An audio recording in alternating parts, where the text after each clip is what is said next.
The other half of the room can't help you.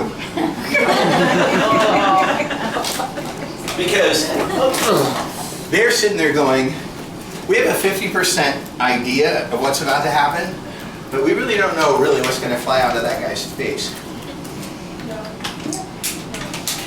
Again, I'm safe in the event of a fire. So, this is my Bible. This is me. This is me with the Bible. I wanted to make sure that I said this right. It's that important. In Luke chapter 10, verse 25, I don't know why we say that. Because it's not like you're going to memorize that. And anyone's ever cracked open a Bible already is going to recognize this as soon as I start. But it says, behold, a certain lawyer stood up and tested Jesus, saying, Teacher, what shall I do to inherit eternal life? He said to him, what is written in the law? What is your reading of it? And the man said, you shall love the Lord God with all your heart, with all your soul, with all your strength, and with all your mind, and your neighbor as yourself. And Jesus said to him, you have answered rightly. Do this and you will live. But the man, wanting to justify himself, says to Jesus, who is my neighbor? You know what? You poke, it pops. That's what happens.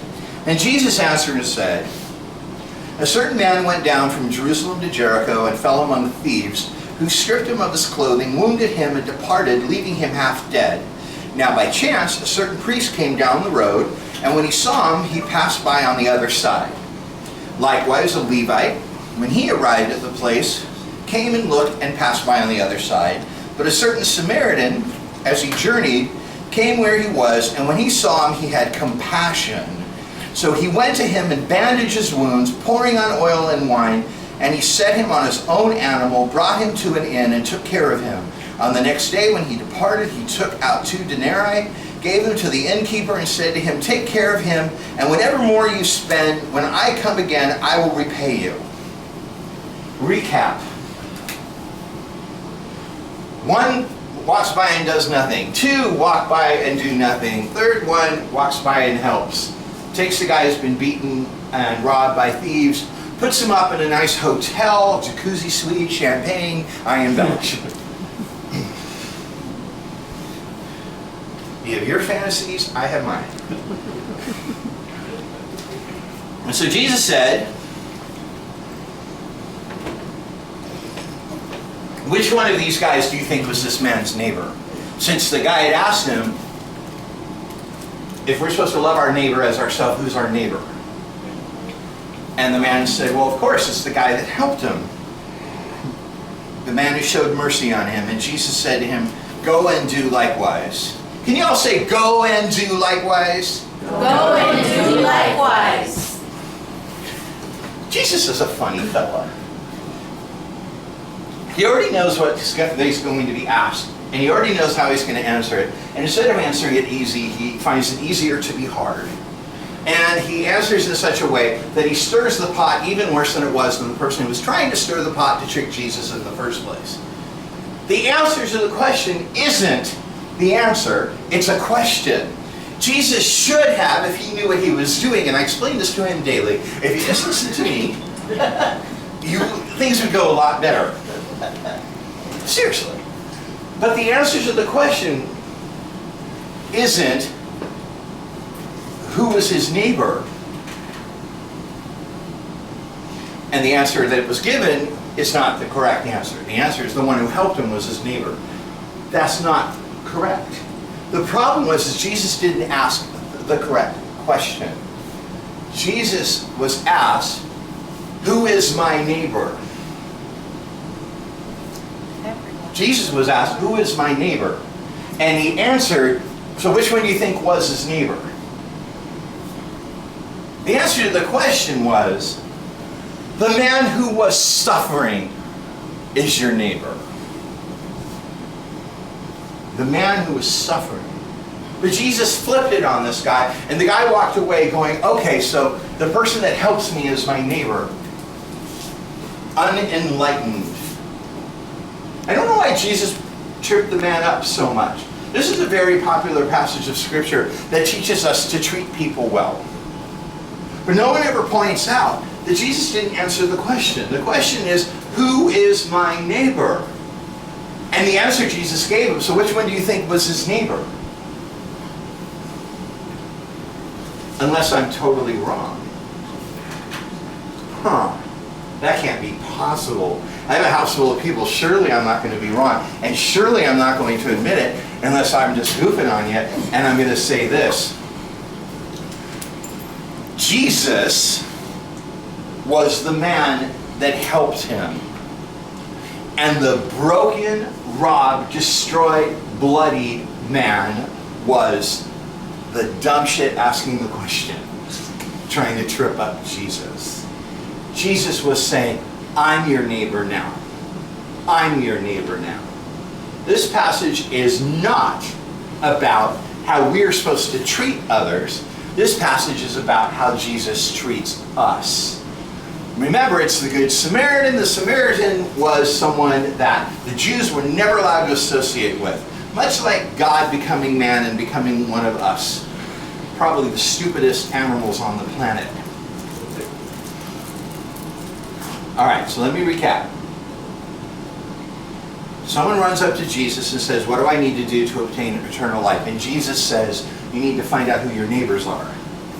You need to find out who your neighbor with a capital N is. Because you are broken and you are destroyed and you are bloody and you are helpless and you need a neighbor who will show you compassion. What did I do with my list? I had this great list with all this stuff. Did I put it back in my Bible? I sure did. Well, how am I going to cover all that tonight if I don't pay attention? I'll just keep digressing. So, compassion. Compassion isn't when you feel sorry for someone. Compassion is when you do something about it.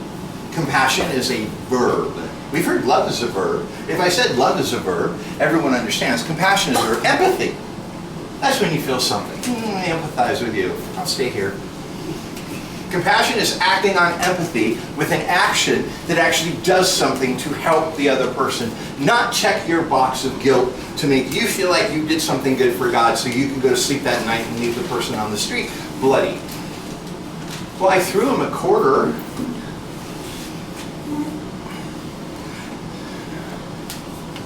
If I were to tell you a story about an old woman, and she was married to her man for 60 years. They were sweethearts right out of high school. And then he died. And she was a member of my church.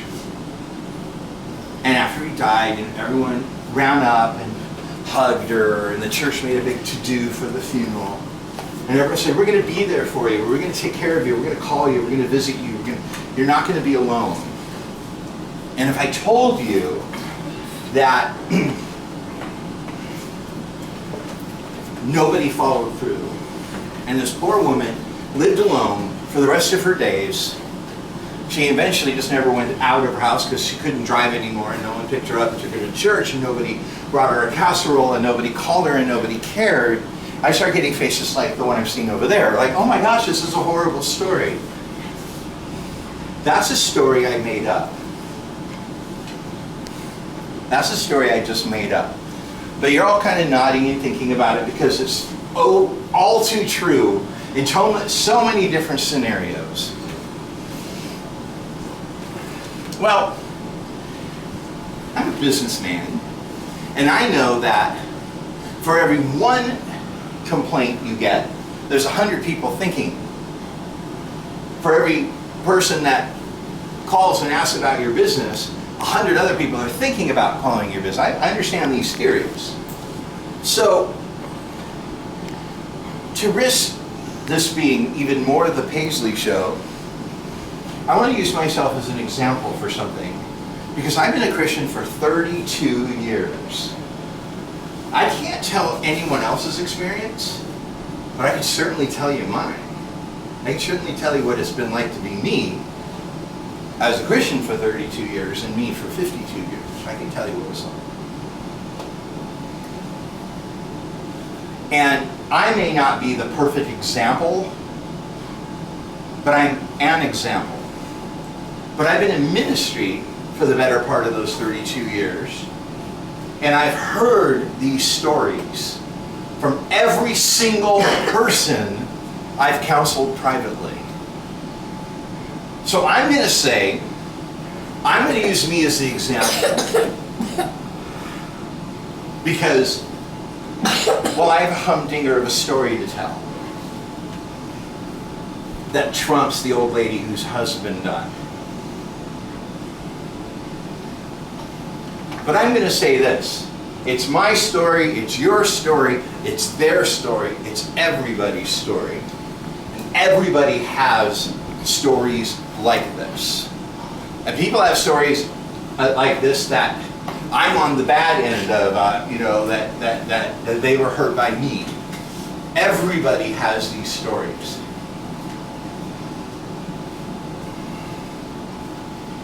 But I will say this.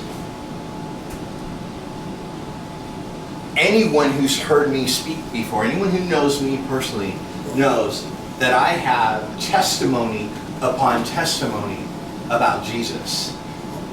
That no one has ever heard me complain about how Jesus has dealt with me in my life.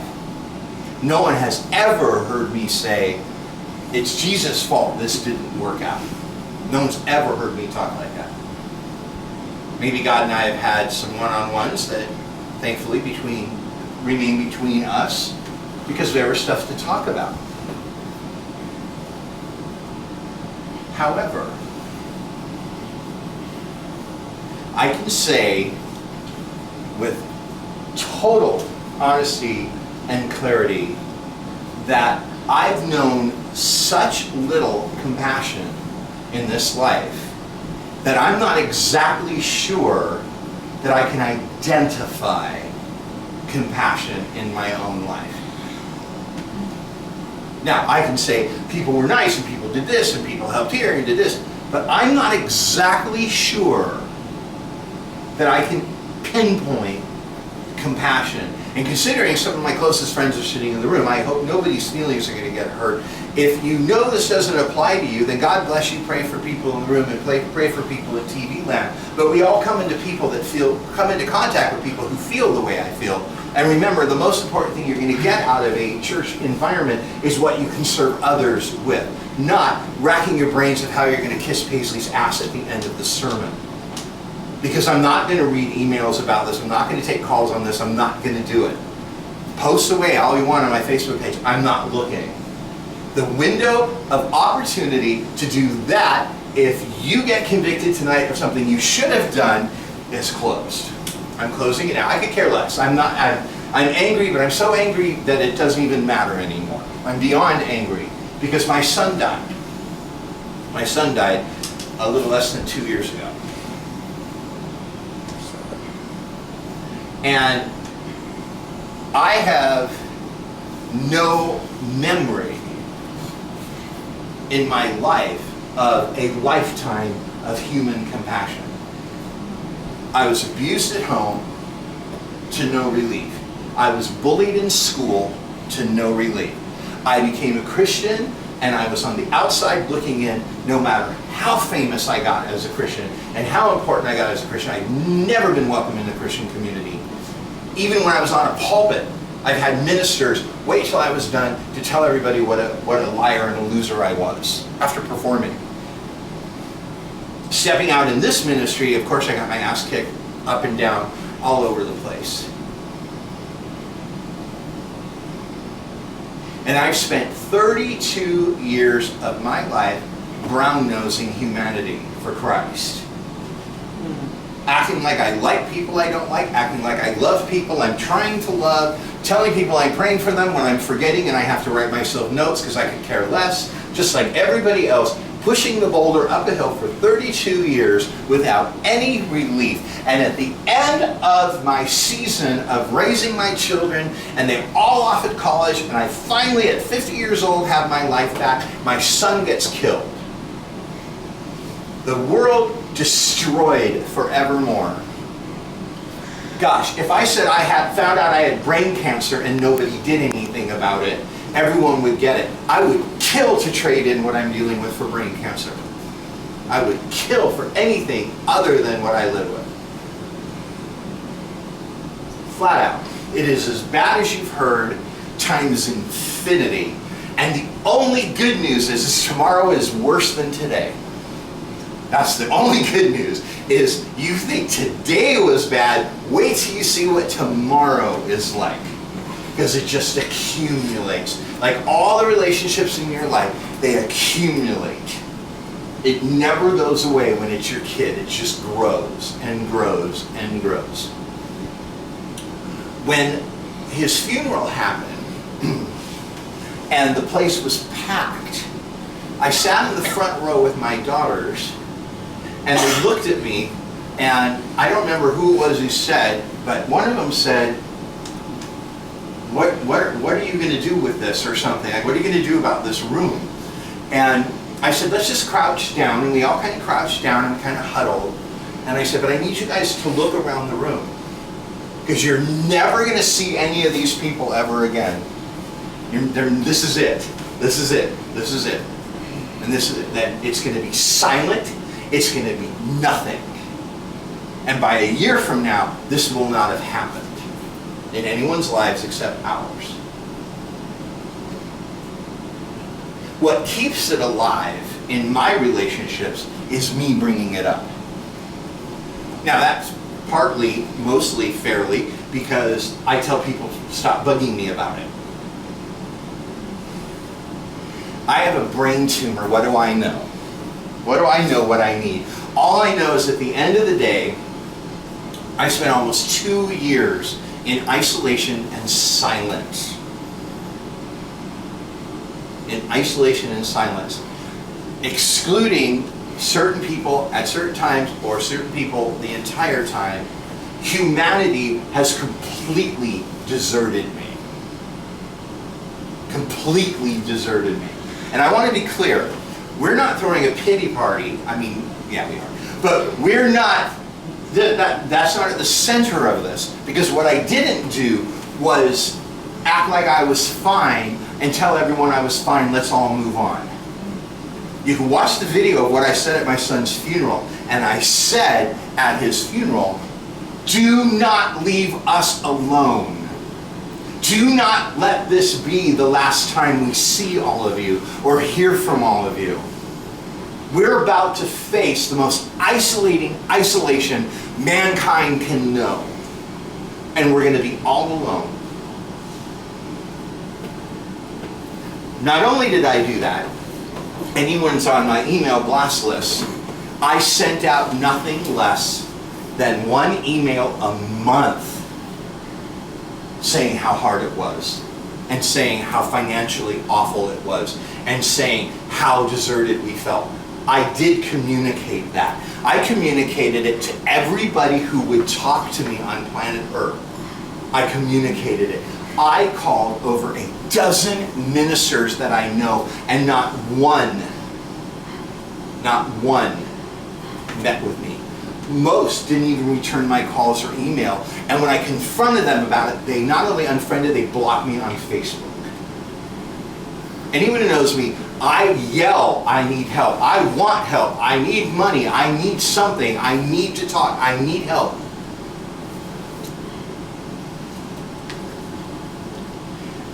I am not special in my experience.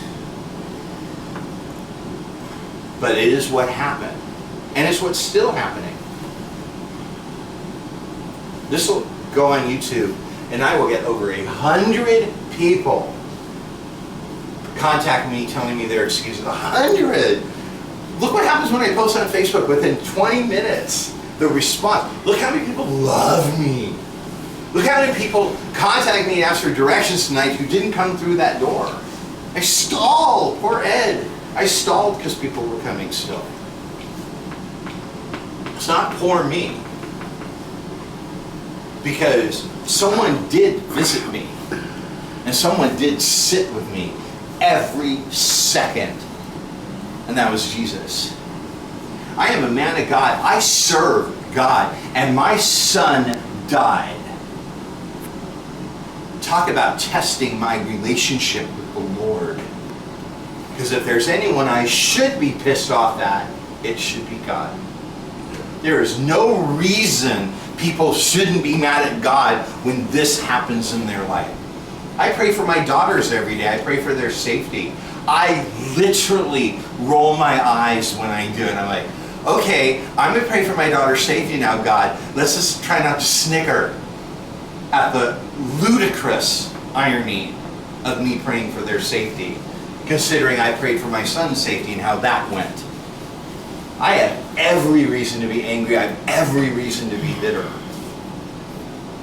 The problem is Jesus shows up without me asking, without me begging, without me leaving voicemail, without me texting. He shows up when I don't show up. He's here before I get here. And he asks nothing of me. Nothing. Literally nothing. I don't have to pray. I don't have to worship. I don't have to do anything. But every single minute of every single day since my son died, my house has been filled with the presence of the Lord. And every single day, every second of every day before my son died, my house was filled with the presence of the Lord. Because for the last 32 years, this house has been filled with the presence of the Lord. And I've done nothing to make that happen. Trust me. As much as I want everyone to believe I'm a spiritual giant, I am lazy and I'd rather eat Oreos just like everyone else. And that is a fact. The only thing I can say is there's certain things about my personality and my gifts and interests that made some aspects of this easy, like studying, because I like to read and I like words and stuff, and because of my music abilities, that helped a lot. But in reality, the fact that I like to read and sing songs compared to seeing my son's dead body and not being pissed off at God, I'm just going to say I have a great relationship with God and I can't even make sense of it in light of the tragedy I've experienced. But what I will say, it shines a big old light on everybody else. And I only have slight memory of doing this. It's the truth. I know I did it, but I only have a slight memory, and it was just a couple weeks ago. I guess I went on a little bender. Well, you wish. My idea of a bender is eating the whole bag of Oreos, just for the record, but I called, texted, emailed, and Facebook, and snail mailed everybody I was pissed off with about how they did not come to my aid after my son died. I have some memory of doing it because I remember parts of it. I knew I did it. It's like you wake up and there's vomit everywhere and it smells like your dad's. Well, it smells like, in my case, it smells like the champagne from my bar mitzvah. But I knew I had done it. So if you didn't hear from me, see, God bless you. Let me explain something. I wasn't finished. So you might get on the second round. Why does this matter? Well, it matters to me because I have to function. I have to function.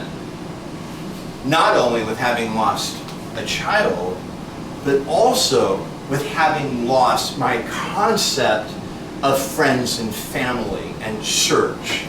And honestly, God, I mean, I'm not going to lie and say it hasn't been a challenge. I've had to relearn everything in my life as if I had a stroke or a tumor or lost all my limbs, or if I had just lost my kid. I went completely under last year because aside from a handful of people that are present in the room, everything disappeared from my world. I lived off credit cards that I had paid off and ran them all up and survived so my girls could see Dad was functioning and healthy instead of like me losing everything and going homeless. And I contacted people and said, this is what's going on. If everybody who tells me they love me on Facebook, who lives in Phoenix alone, had committed to $5 a month, we would have had the richest year of our life. But instead, 2 people did fundraisers. 2 people, forgive me, not Christians, did fundraisers. And if it weren't for them, I would have gone under even with using my credit cards, if it weren't for them. I don't think they meant to raise money for me to pay my bills with, just for the record. I think it was supposed to go to funeral expenses and stuff, but that's how it played out. I'm saying all this for a reason. One of 2 things are true. There's something special about me that people waited till the worst thing that could happen to a human being happened to me to totally bail on me and desert me and not come through with everything they ever said and did in my life because I'm such a monster of a beast. I was finally getting my comeuppance. Or this is just how people are. And it has nothing to do with me, that it wasn't personal at all. This is how people are. Now, the good news is this is a lecture, not a debate, so nobody's going to be able to punch in. Well, sometimes people don't know what to do. Do you think I care if you're uncomfortable with my circumstance at this point and don't know what to do, so that gives you a pass on reaching out and doing something? My God, send a card. My gosh, everything's set up now that we could do stuff for people and never get near them. I could buy my friend on Facebook Starbucks on Facebook on their birthday, and I've never even met them. People do that for me. They buy me Starbucks on my birthday. The truth is humanity is at its most selfish and self-absorbed and isolated and in its most survival mode than it has been in as long as any of us have been alive. And with the advent of the internet, we all just live in our own little worlds. We just walk down the street, play with our phones, we drive, play with our phones.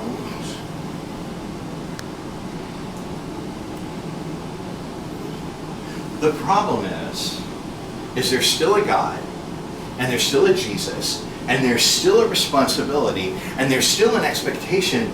And for goodness sakes, there's people walking around saying they're part of this.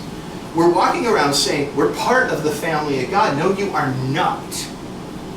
That's not true. Well, what do you mean? I'm saved. So what?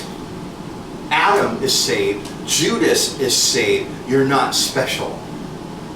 Just because Jesus, what he paid for everyone was so big that pretty much anyone and their mom could get in with pretty much just a wiggle of a pinky.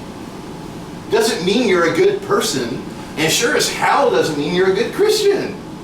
In all fairness, it doesn't even mean you're a Christian. If Christian by definition is just salvation, then I guess everybody's a Christian, pretty much. Unless Christian is identified by action and growth and education and maturity. I hate quoting Maya Angelou. I always, before I say this, I always say, I'm not a fan. I'm not a fan. She was really nice to a friend of mine, so I kind of, we broke even on it. But she talks too slow for someone like me. Okay, but anyways, she has said that when people run up to her and say, I'm a Christian, she'll say back to them, already? And I've always loved that quote. Not because you have to do works to get to become a Christian, but what she's saying is, if you're at a point in your walk with Christ that you're bragging about being a Christian, then basically people aren't noticing your example.